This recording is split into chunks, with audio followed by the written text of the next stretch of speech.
Hey there, welcome to the Jeff and Heidi Show, where you're going to have the opportunity to listen to and learn from everyday entrepreneurs. All right, welcome to the Jeff and Heidi Show. I'm Jeff Heggie of Jeff Heggie Coaching, jeffheggie.com, and my co-host Heidi Anderson is with me of ECI Secure Pay. And we're grateful to have Andrew Guy with us today. Now, Andrew is a work-life integration strategist and an international speaker with a global reach. And we're going to make sure he shares all his links and everything with you, but you're going to want to follow him. He's got some great stuff going on. He's an author, he's a speaker, he's a staff development coach, and he does so much more. So welcome, Andrew. Glad to have you here. Tell us a little bit more about yourself. All right, Jeff, I just want to say thank you for having me. Heidi, thank you guys for having me. I feel like we're in this living room having this amazing conversation. So I want to say a huge welcome to everyone that's watching right now. You're in good hands, in Jeff's hands, in Heidi's hands. You're in great hands, all right? So there was a commercial that said, Allstate, you're in good hands. So if you're in these two guys' hands, you're in good place. But my name is Andrew E. Guy, work-life enrichment strategist. And my goal really is to help employees bridge the gap between work and life. Most people say, I'm going to get up and I'm going to go to work, and they just go to work and they treat it like a separate compartment. And then when they're all stressed out with work, then they say, okay, let me find a hiding place. Let me go home. And then when home is not working, they'll run away from home and say, let me go on a vacation, right? And then when they're on the vacation, they're wondering about what they didn't get done on the last shift or what's not working at home. And then they want to leave vacation to come back and fix that. But when they get back, they say, oh, I need to go again. Zig Ziglar called this always traveling and never settled. So my goal is to help entrepreneurs and businessmen, professionals really, who are well in demand by other people, is to help them find, and it's not a balance. I call it enrichment. And that's my goal. That's why I help them to find purpose in what they do so they can live life more purposefully instead of just going to a job, but understanding their role that they play in there so they can serve better. That's me. Probably really helpful for the people who just dread going to work on Monday. Those are my favorite people. Can't wait for Friday, and they just can't wait to not have to go to work. And so then you get home in the weekend, and it's but they take their job with them, and so you help people maybe balance that. Not balance, as you said, make it all. I help them stop, Heidi. I really help them just stop and enjoy the moment, because a lot of time, Heidi, even just driving to work is an issue. And I gave this example when I go in to do lunch and learns for corporations and stuff. I said, I almost lost my life because, when in the early stages of my marriage, I've been married now for 17 years, thankful for that. And it didn't come easy. But I remember I was having this disagreement with my wife. We don't have arguments. We have disagreements. Say, no, you agree? No, we don't agree, right? So I had this disagreement, and Jeff, Heidi, I'm telling you, I'm driving down the street. This happened, let's say, about an hour ago. And I'm driving down the street and I stopped. The light was red and I am obeying the sign, right? But my emotions were not obeying the sign. And I'm staying there and I realized I'm actually rolling. By the time I woke up, I heard, ah! I am rolling through the stop sign. Why? Because I didn't stop to understand this moment right now is a precious moment and you have to stop. And so most times we're always traveling, like Zig Ziglar once said, we're always working. Our minds are always working. We never get that rest time. And enrichment comes to help you to understand you got to cherish that moment, because this moment is predicated on every other moments that follows after that. If you're enriched this moment, I promise you what comes after that will be golden. That is great. And, I'm sure this is something that you get asked all the time, and you've already touched on it, but even I've written a blog about it, about the work-life balance myth. What do you say when people ask, how do you have a work-life balance? I say, throw it out. I say, let me get the biggest shovel because I'm up here in Canada, and let me get the biggest shovel and let me school that pile of whatever it is and throw it, as far as the east is from the west, right? Because I want you to think of it like this. I have like a plethora of these little books. As soon as I get a thought, I write it down. But I want you to think of this is you, right? And then let's say, for example, that's the horizon. And this is wonderful. You can see this clearly there. And you are trying to balance on this beam. You're standing on here. This is work. This is life.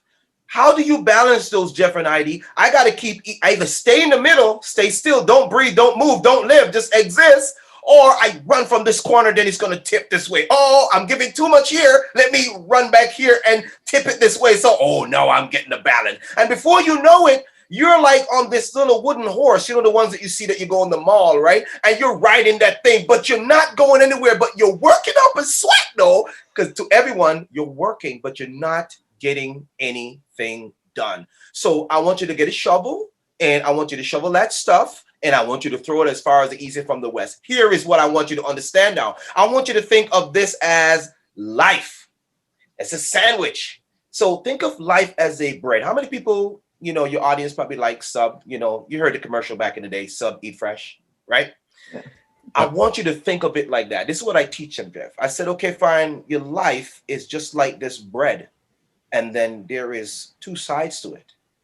I said, if everyone is having this life, because it's common unto all of us, if we can breathe the oxygen, then we are alive. We have the vital signs of being alive. But what I put inside this bread here, this sandwich here, it basically determines how the taste bud responds to the bite. So here's what it is. Here's your bread, close it up. Everybody has that. That's common unto everybody. But you may want lettuce on your sub.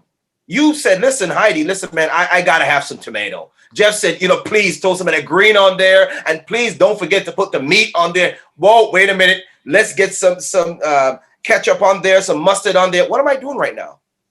I am trying to change the experience of the taste bud when I bite into this thing. So life is the bread. But when we enrich this life, it transforms the living, because it's the living that validates the life that we live. If there's no validation, no enrichment, you're simply just trying to balance from side to side, and you run out of life trying to balance as the teeter-totter keep moving back and forth. It's not about a balance. It's an enrichment. So you got to enrich each moment. So that means every other moment gets the best of you every time. So if you're an employee at, I'm just going to say a bike shop or something, and you show up every day and you're working on bikes or whatever, how do you enrich that? How would you fill that up with the right meat and vegetables? Oh, I just love the way you put that, Heidi. Here, I'm going to give you a case in point. Let's say, for example, you're working in this bike shop, but the people that bring their bikes into you are triathlon. These people depend on their bike. Every pedal is like their life on the line. And let's say, for example, you came in and you're not enriched. You're not feeling that you're important because you probably have a little argument with the boss the day before, because you know what? You have the knowledge. You're the one that's working and you feel like you know more than the boss and you should be owning this business, but you're not getting paid enough, right? So you come in disgruntled and you're just there, meandering your way. I'm just going to tighten up this bolt. Everything is good. Boom. All right. And then you're not thinking, just like I was at the stop sign, thinking about that disagreement, and I was rolling through the stop sign, and then the car almost said hello to me, and then by the grace of my creator, I'm still here today. So now you fix that bike, and then the boss comes in, hey, listen, the customer's here to pick up the bike. You says, oh, great, you dust it off, and here it is, bam, ready to go. That person jumps on the bike because they live, let's say they want to get that last rep in before their race. So they live like, say, 25 miles away and they wanted to ride. So they get their best friend to drop them off at that job to pick up the bike. He's going down the road. Little did he know that the disgruntled employee wasn't enriched, didn't have any pickles on his sub, and they definitely forgot his mayonnaise. And so he's just put the bike back, forgot one of the bolts. And then there it is, come this triathlon riding down the street.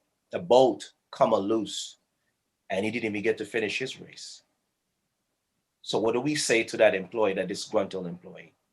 If you had taken care of what was wrong with you that moment before the moments leading up to that, the triathlon will still be alive. And a matter of fact, he would probably end up being the next Lance Armstrong.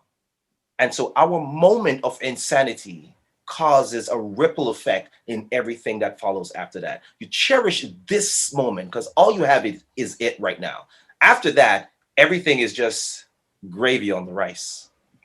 Well, how do they do that though? How do they get out? How do they shift their mindset or wherever they But are? And to answer your question, we Mhm. have to find out, what do I bring to the job? Mhm. Without me being there, that job doesn't get done.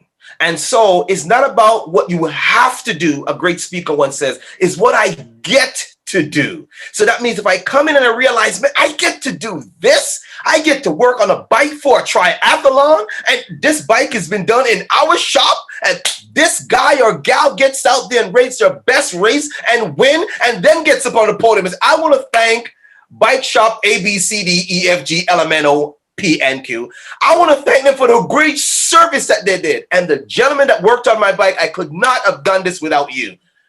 But you want to make sure you cherish that moment. See your importance in every moment. And when you do that, you'll be so enriched that what's coming out of you will be your greatest service. And let's say there was a catastrophe about to happen. You would have canceled that catastrophe because you saw your level of value and importance, and you pour that into your work.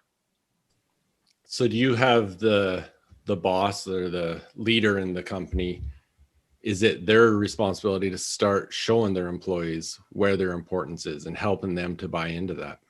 Oh, Jeff, that's an amazing question.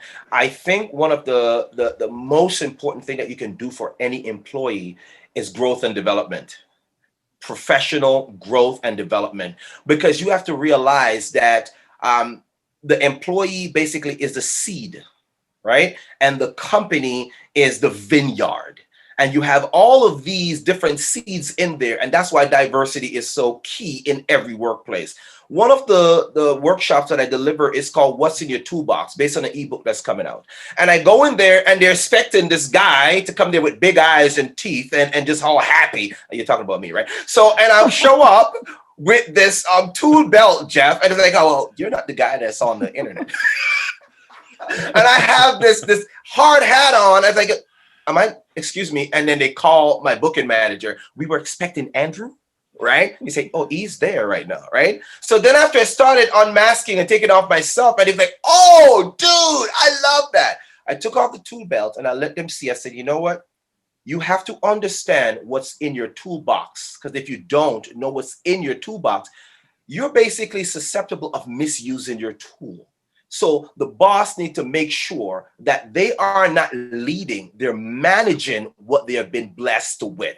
And if you don't manage something, there's a chance that you're going to misuse it. So what they need to do, always keep an enriched work environment, because that's the soil that the seed is going to grow in. And you know what I'm talking about when I say the seed is going to produce the fruit, and then the fruit is going to produce more seed. And inside that, you have your own orchard of people who know who they are, understand their value. You want to affirm them. This is why I hire you. Not because if you looked, it's because you are great at this thing.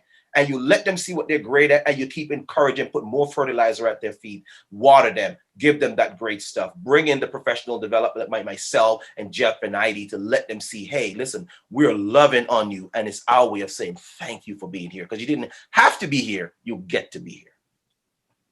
I noticed when I was looking at your website that you don't just work with employees and businesses. You actually helped a man become not mayor, but vice mayor, or am I saying it right? Deputy mayor. Deputy mayor. Yes. Like, how do you work with somebody on that level? You know, it's amazing. I'm humbled by that, to have the opportunity to work with these individuals on various levels. The number one thing that helps me in that avenue or in that space is to not see titles. Because every man and woman, boy and girl breathes the same oxygen that I do. They may breathe it on a different level or consume a different amount based on their VO2 max, right? We'll get into that later. But what I'm trying to get him to see, or get people to see, is that when you get past the title, then you'll see just another brother or another sister that needs help. But here is the great part: because you are enriched in the area that they may be deprived in, then you can pour into them. And then you said, this is what you're trying to do. You're not trying to lead. In order for you to be successful in what you're doing, you must first not lead, you have to live it first. When you live it first, you become an example and people just have to follow you. And you're not leading anyone. They just willfully want to follow you because they see you've set a great example. So I start out with self and I said, let's deal with you. Let's deal with the mirror. Stop looking outside the window. I said, let's deal with what's in the mirror. And we're talking about you. So we deal with mindsets. We deal with eye sets. And then we talk about what your mouth says. Mindset is how you think. Eye set is the vision, is what you see, is what you want to bring about. But the mouth is what the mouth says that gets accomplished. Wrote a book called Work Your Words. Because if we work for money, right, Jeff and Heidi, we should get paid, right? Does that make sense? But if we work the wrong words, whatever the word produce, we should have that too, because we're entitled to that too, right? But if we work the right words, then whatever that word manifests is what we thought of, is what we saw, and is what we declare, and that's what happened. It's like a declaration for the law or some kind of legal document. I declare that this will happen. And it's what you say followed by your actions and your habits that makes it come to fruition. So what brought you into this line? Was it through example that you were living through something? Was it employees that worked for you? Or what got you interested in taking this route and helping people with this?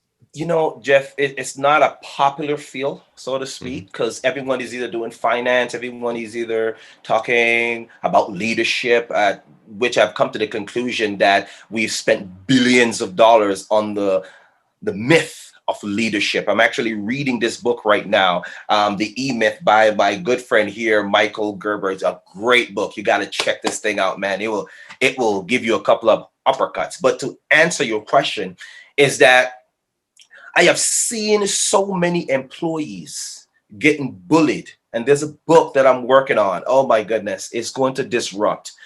And they get bullied by people who have the wrong mindset of what real leadership is about. And leadership is a myth. And people say, I'm going to lead this person. I'm in charge of so-and-so, but they haven't learned how to lead themselves, let alone be successful at home. This is why my motto is where you live, where you work, and where you play. You got to win at home first. If you don't win at home, you can't win at work. And if you don't win at work, you can't win at work or home, and you will not win in play. Play is leisure, is what you do to sustain the engine. So when I saw all of these different things that are happening, I said, well, this is missing in the marketplace. You know, my background is in anatomy and physiology. I was getting ready to go to medical school, and I spent a couple of years working on a medical program. So I was working on the anatomy, and then I was in the lab at one time dissecting the body. And I believe in spirituality, and I believe that there's a greater being that created us. And the mind came to me and said, listen, your degree is not going to be the one that's going to be used to transform lives. I was like, wait.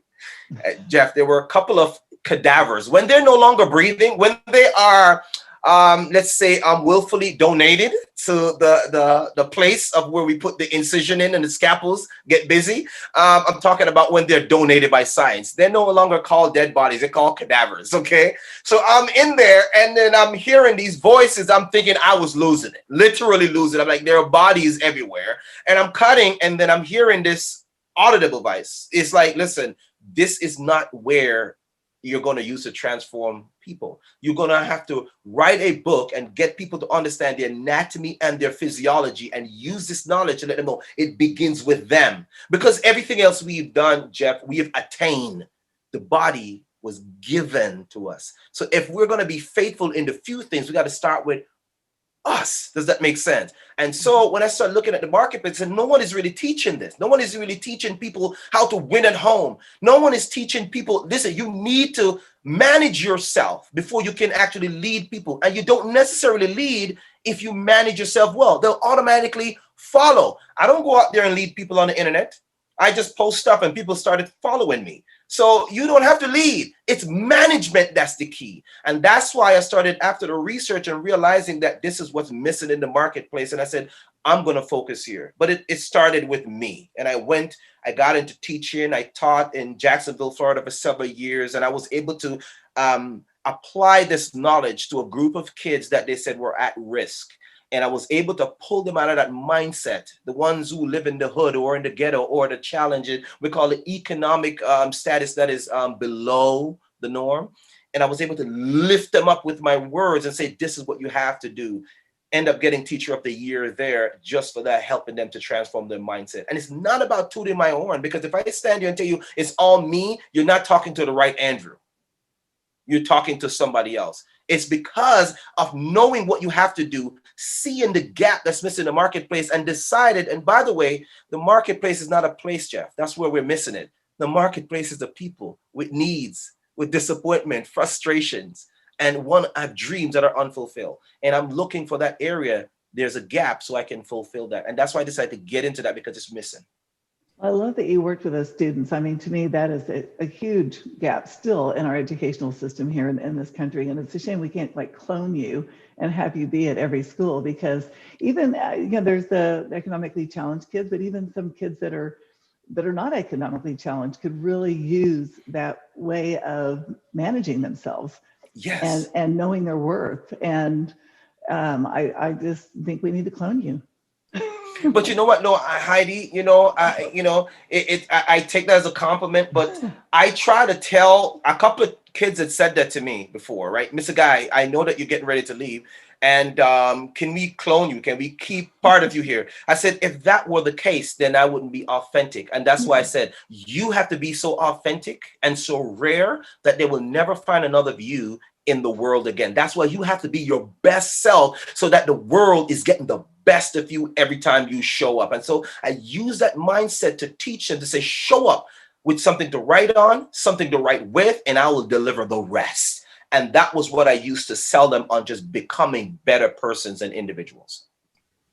Well, from the sounds of it, and I appreciate what you're doing, whether it's in the schools or the workplace. Depends how you want to define them. There's a lot of cadavers in those areas that need that transformation. And I love so, that, yeah, Jeff, I the way you put appreciate that. what you're doing there. You're very welcome, my friend. I never thought of them as cadavers. That's great. The thing that this just reminds me of a lot. Before I started my own companies, I was in the banking industry, and one of the things that I talked to my staff a lot. I came into a situation where I came in as the boss, and I had people working for me who had been in the industry longer than I had been alive. And I think they've been disgruntled that whole time too.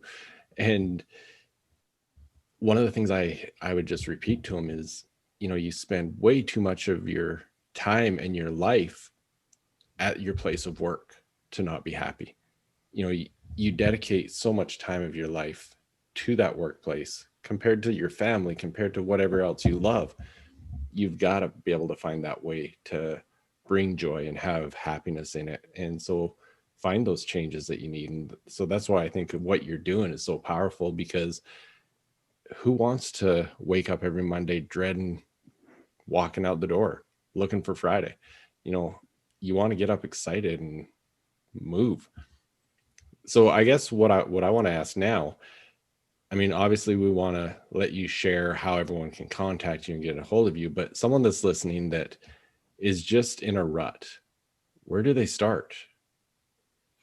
The first place they start, Jeff, is with themselves. One of the greatest songs of all time, Michael Jackson said, I'm talking to the man, and everybody can finish that statement, in the mirror. I'm asking him to change his ways. And the man is not so much of a sex thing or a gender thing. It's humanity. Look at ourselves. Another great song. I'm going to answer your question. Another great song led by Quincy Jones. It said, "We are the world." And when I watched that video and tears come down my face. As frequent as I watch it, my wife look at me like, dude, you got issues. Why am I feeling this way, Jeff and Heidi? Because I see how much we can accomplish when we don't look at the black of the hand or the white of the palm, but we look at the power of the arm itself to lift the next person up to the next level. But we get stuck on the black of the hand and the white of the palm, and we miss the function of the arm. It's about the function.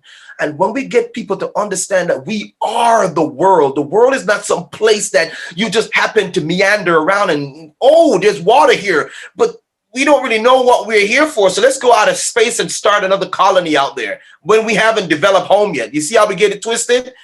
It's like leaving home and going to work and trying to be your best at work.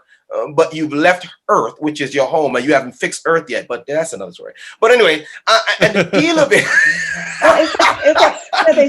They say like no matter where you go, there you are. Right? There you are. There you are. It's kind of like, oh my gosh, I'm miserable in this house. I'm gonna move, maybe, and then you go there and you're still miserable. And it's kind of like, well, it wasn't the house. But right? Heidi, listen, you're getting me too excited right now, Heidi. Listen to me. You hear what I'm saying, Jeff? I tell these guys, I said, there's a difference between, and I still remember your question. I still remember the difference between, I teach them between house and a home. A house is the location. A home is an environment that you create that is conducive to growth and personal development. It's an environment. Can you have home in the car? Yes, you can. Can you have home at work? Yes, you can. Can you have that in the park? Yes, you can. So for the people that's listening right now that are feeling disgruntled, number one, you have an attitude. You have an attitude. But I'm going to help you and I'm going to get you to get out of that funk right now. The only thing that you need to do is 2 letters. I don't care where you got to borrow them from. I want you to go into your library and look through any book and find a G and find an R and put them in front of your attitude.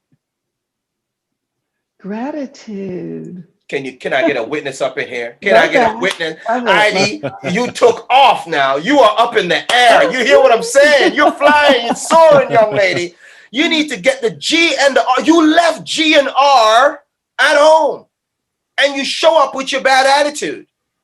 You need to send them back home, go get your G and R, picked it up, and express some gratitude. Because now you're grateful that you don't got to go to work. You get to go to work. You're not disgruntled that, you got to be a father. You get to be a father. There's some people who cannot produce life.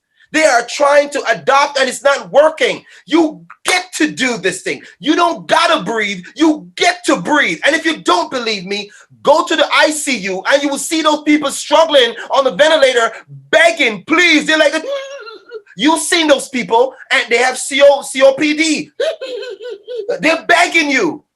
You have the ability to breathe and you're telling me that you're disgruntled? You got the ability to taste food, different foods. You know how many taste buds you got on your tongue from a biological perspective? And you're able to basically break the food down, esophagus work. Everything is working together for your good and you can see the greatness in this. Come on, somebody. You got to start with you. Go in the mirror and you need to check yourself because you're wrecking yourself and everybody else that you come in contact with. Start with you. Start with gratitude. I'm so grateful to be here. I'm so grateful to be doing this. I don't got to do anything because it's a choice. I get to do this. And when you begin that way, everything that follows after that moment, Heidi, whether you're a teacher in the classroom, an executive, a CEO, it doesn't matter. Start with you and put that GR in front of your attitude and everything will be spectacular. As my Italian friend is saying, molto bene. Love your that energy. Is outstanding. Love it. You know what? As you speak about this, I'm going to connect you with someone as well. Someone up there in your area. He's in Toronto. It's John Robinson Jr. He just started a new app called Joy Plus, and it's focused on gratitude and vision. So I'm going to connect you two because you'll get along. He's a great guy. But hey, this has been absolutely outstanding. Love your energy. Love what you're doing. Please share with us where our listeners can find you, follow you, and learn more about you. All right. First thing they can do, they can go back and watch this podcast again. Go check out Jeff and Heidi's show. That's the first place to start. All right.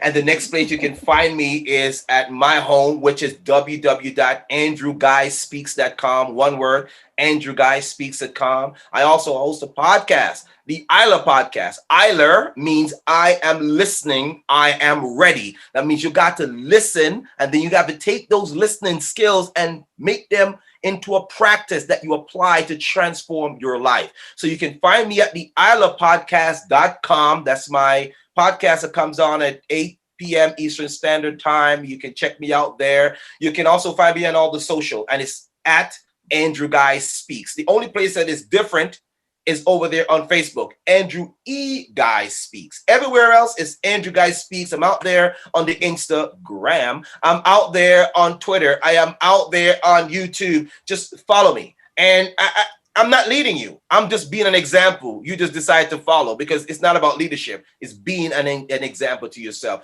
And that's basically, you can pick up my books. One that I would recommend for you if you're having issues, you feel stuck, is because you're working the wrong words. So I want to encourage you to work the right words. And this one's called Work Your Words, Finding Your Path to the Personal Success. And I will send a copy to both of you guys out there. So because I just want to thank you guys. That's my way of saying thank you for having me on your show. The other one is The Anatomy. This is the one that came out of my doctorate program. The Anatomy of the Kingdom and the Power of Community is helping you to understand your anatomy and the various different parts in your body, heart, lungs. All of these are different individuals who come and form communities, and we call them systems of the body. And when they are working in harmony, guess what's happening, Heidi? We got life, okay? And if one part of those organs are affected, the whole community is affected. So when they come together, this creates the power of community. In the end, it's not about a religion. It's about a relationship between me and you and the one who created you. That's what it is about. So you can find me at all of those places that Andrew Guy Speaks. And hey, when in doubt, get out there on the website and pick up those books. We have a next book that's coming up in the next couple of months called Creating Your Greatest Impact. Because when you've done all of this, your goal is to create an impact. And the impact basically is refusing to leave the world the way you saw it when you came here. That's what impact is. And the book is going to be fantastic. Yes, it will awesome. Be. I can tell. Well, thank you so much. And I'll just speak for myself here. I do follow him, and he has great content. So make sure to go follow him. Make sure to go to his website, andrewguyspeaks.com. And he has so much on there that you're going to be able to get from there, get the books, and even all his social media contacts are on there too. But I will have them in the show notes, so make sure to follow him up. Thank you so much again for bringing everything you've shared with us, bringing your energy and sharing this all with us today. Thank you. All right. Thank you, Andrew. And I want to personally say, listen, Jeff and Heidi, what you're doing, you're a conduit. You're a conduit, meaning that you are an instrument that information flows through. And as long as you remain enriched in the moment, that you are necessary for whatever is flowing to you to get through you, I'm telling you, the Creator is going to use you immensely. All right. I want to thank you guys for the opportunity to be here.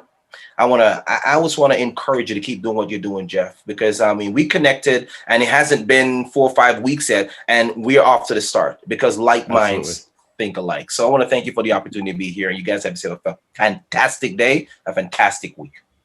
Thank you, Andrew. You too. All right, take care. I'm looking for entrepreneurs, athletes, coaches, and other high achievers who want to discover their full potential. Those that have dreams and desires of getting to the next level and just need to figure out how to get there. Hi, my name is Jeff Heggie. I'm a success coach, and I want to show you the truth about developing a powerful mindset. One of the biggest things holding people back from achieving their dreams is their own limiting beliefs. And the bad thing about limiting beliefs is they prevent you from discovering your true potential and cause you to settle for way less than you really deserve. I've seen this time and again in business, athletics, all areas of life. And worst of all, many people never get past the idea that achieving their biggest dreams in life is just that, a dream. But luckily, now there's a solution for this problem.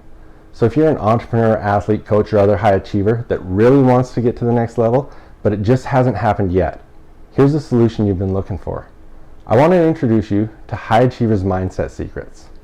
High Achievers Mindset Secrets is designed to help you gain control of your future, become absolutely clear on your goals, and how you're going to achieve them.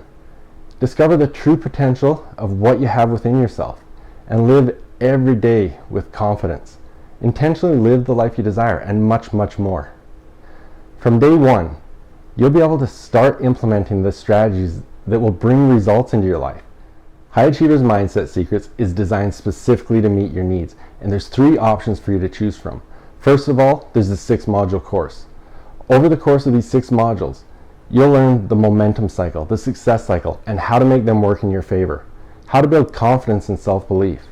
You'll learn to create clear goals, understand what you need to do to achieve them, and most importantly, you'll discover your why for each one. And I'll tell you now, it's not what you think.